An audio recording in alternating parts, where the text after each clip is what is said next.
Dr. Sampson Davis was raised in Newark, New Jersey. While attending a high school there, he and his two friends made a promise to stay together, get good grades, and someday become doctors. They kept their word on their promise, and together they co-authored the New York Times best-selling books The Pact, We Beat the Street, and The Band. Today, their Three Doctors Foundation offers a series of free public programs focused on health, education, leadership, and mentoring. In 2000, Dr. Davis was honored with the Essence Lifetime Achievement Award, as well as named one of their 40 most inspirational African Americans in the country. He is the youngest physician to receive the National Medical Association's highest honor, the Scroll of Merit. Currently, he spends his time practicing emergency medicine in New Jersey and traveling the country as a highly sought expert and speaker, talking about his own life and journey and how education saved his life. His co-authored book, The Pact, has been adopted for common reading at more than 20 colleges and universities, including Northern Arizona University, University of Texas at San Antonio, and the University of South Carolina. In his newest book, Living and Dying in Brick City, Stories from the Front Lines of an Inner City ER, Dr. Davis brings to light the day-to-day drama of an inner city ER with charisma and passion, while also educating audiences on issues surrounding national healthcare reform. And he is here with us today. Please join me in welcoming Dr. Sampson Davis. Thank you. So I think I'm going to follow David's lead here. I'm actually going to tweet and Facebook with no hands. But no, I'm going to use the clock here. And I wasn't on Oprah 4 times, Jenny. I was on 1 time, and she touched my leg, and I fell in love.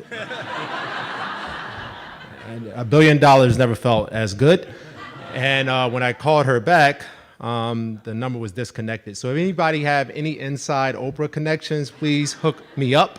I'm sure my wife won't mind, because it's Oprah, right? Living and dying in Brick City. Brick City is a moniker, I don't know where that came from. Moniker for Newark, and it's sort of the grit and the grind of growing up. And ironically, thinking of living and dying, the title itself, growing up, I was not too familiar with the word living and what living meant. I saw so much despair and destruction, dilapidation within my community that it was unimaginable for me to think of becoming a doctor, any professional for that matter. And I always did well academically. It was something about school that attracted me. It was something about education that really inspired me. And back then, if that didn't work, spankings was legal. And so, being a child of the 70s, you know what a belt felt like. And so, my mother made sure that I got on board. And she was the first person to teach me about humanity and what humanity was. Because growing up, single-parent home, 5 siblings in a 2-bedroom house, you do the math. I didn't have my own room, and I certainly didn't have my own bed. And so she always had an open-door policy. Whichever relative, a friend in the neighborhood fell on hard times, she allowed people to come in, eat, sleep, whatever they needed. And so at an early age, I always was taught to give back, to pay it forward, to give something. Even if you don't think you have something to give, we all have something to give in paying it back. So trying to find my way out of no way, I fell into trouble a few times, and I had these other 2 friends, Ramik and George, who I met in high school. And we had a lot in common, and it was just like we wanted to find a way to better our circumstances.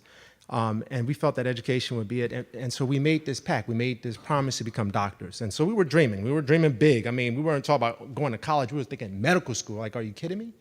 From where you guys come from, you think that's possible? So we made this promise, and I never forget, I did well in school. I took the entry exam for Seton Hall University, and I went to college campus for the first time. And I got there, and they said, you're going to get cable. You're going to get AC, you're going to get heat. Now, when I grew up, I had AC and heat, but I had AC in the winter and heat in the summer. So they were saying, we're going to switch it around for you. So they had me at that. Then they threw in a meal plan. And I was like, hook and cable? Come on, and my own bed? I was like, I'm not going anywhere, and, so I remember they said, look to your left, look to your right. And they say, one of you guys are not going to be here next semester. I was like, man, they already told me about my phone. I got a phone too, and it's going to work, and I don't have to use a pay phone no more. Please, I'm not going anywhere. Like, don't look at me. I'm good. So, the 4 years of college was by far. And I remember that first year. I tell freshmen this often as I speak across the country. That first year is the most challenging year because you're going through this sort of metamorphosis process in which you're coming into your own. So you're being challenged within yourself. You're being challenged academically, socially. You're trying to fit in. Although college is a great time, I know a lot of people who develop a lot of bad habits that first year. They became the best drinkers, the best smokers, you name it. A lot of bad habits that first year because they're trying to find themselves and they're maybe hanging around that wrong crowd. And it seems like the people who I used to like hanging out with the most when second semester came, they were gone. They were gone. And so the statistics show that 1.2 million high school students drop out a year. 46% college students go all the way to 6 years of college without a degree. Without a degree. So just because you make it to college doesn't mean it's going to work out for you towards the end.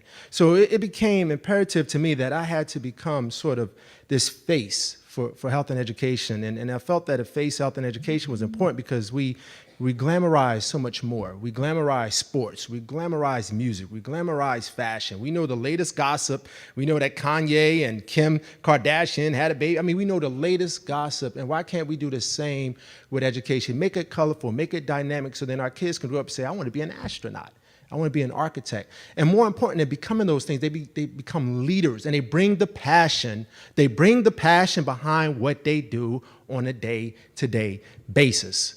So once I got to college, and again, I was sold, I made my way to medical school, and no one told me medical school was going to be so hard and difficult. I thought once I got there, I was like, I made it to medical school. I can just study, and I'm going to get an A on this test. Boy, was I humbled quickly. The first test, I told somebody the story the other day, and I felt maybe I shouldn't have shared this story because I get very personal. But I was like, yeah, I took my first test, and they sort of categorize your grades by the last 4 digits of your Social Security number. So, I'm like, okay, I study hard, so I know I got an 80 plus. So I'm looking from 80 all the way to 100 for my Social Security number and my grade. And so happened my grade wasn't there. And so I was like, okay, it's got to be in the 70s. I know I got 70, 75, 74. It wasn't there. So I scored about a 62 on my first medical exam, and I was destroyed. I felt like quitting. I felt like giving up. And that's when I realized that this is the time where resilience is born. It's not about you flying throughout life and not having challenges. You have to welcome those challenges. You have to welcome those obstacles because that builds character. Quitting is easy, but quitting is something you will remember the rest of your life. Going through challenges and hardships, and once you reach your level of success, think about it. You don't remember the things you've been through and the struggles that you had once you reach that level of success, but if you quit, you remember. So I went and I asked for help. I started to seek out tutoring. I started to make sure I surrounded myself with like-minded people. It's important to be around smart people. It's like osmosis take place. You just start to get smarter. You don't know why. All of a sudden, like pi equals 3.14. You're like, I don't know where that came from. But that's what happens when you're around smart people. So what I sort of impress upon students is that you have to have a positive peer pressure network. You have to be around people who's going to build this character, who's going to build you up. You have to find it within yourself to know who you are. Know who you are. And if people are going to dispel or discourage you and talk about you, let them do what they do. That's what haters do. Let them hate. That doesn't mean you have to fall victim to that. So once I made it through the 4 years of college, it was important, 4 years of medical school, and it was important for me to come back to the same hospital where I was born at Newark Beth Israel. Where living and dying in Brick City takes place at the same hospital where I was born. And to come back in the same physical form, but with a different mentality. One where I can encourage youth to go out and become something in their life. One, I could go out and say, college is the best thing. I don't care if they call you nerd today, they be calling you boss tomorrow. One, I can go out and say, it's okay to be smart. It's okay to wear your academic excellence on your sleeve and be proud of where you came from. And where you come from. But it's also important that you know how to pay it forward, that you know how to give back. And so that's what we're missing. And sometimes I think is this level of humanity, because with that giving back, you start to feel this sort of passion that burns within inside of you. So all of us can grow up to become something, but it's that passion that's going to define you. It's that passion that's going to make you special. It's that passion that's going to make you memorable. It's that passion that's going to make you in demand. And so living and dying in Brick City is part memoir. It's part me sitting in the emergency department as an ER physician, saying to myself, what more can I do? What can I do to address some of these issues that exist in our community? Whether it's domestic violence, whether it's the challenge of exercise and obesity, and the freshman 15 is real. I fell victim to it, and thankfully I was able to lose some of it, not all of it. It's like, it's baby weight. I'm still working on it. But, it's real, it exists. Whether you're in control of your high blood pressure, your diabetes. We can talk about some of the other social issues, whether you believe in preventative screening. This is all messages and stories that I share in living and dying in Brick City. Hospital access, understanding your medical condition. Your health is so important to leave to chance. You have to be in control of your health. And then we can talk about the Affordable Care Act. We can split hairs on where does it lie. Is it something that's good? Is it something that's bad? But regardless if you're a fan or not a fan, we're paying for people without insurance now, today, with our tax dollars.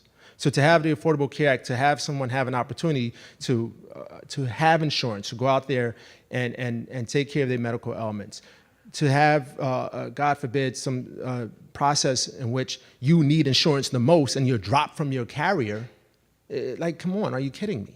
To be in a situation where you're the elder population, you worked all your life, and now because of the donut hole, you can't afford your prescription drug medication until you spend $4,000.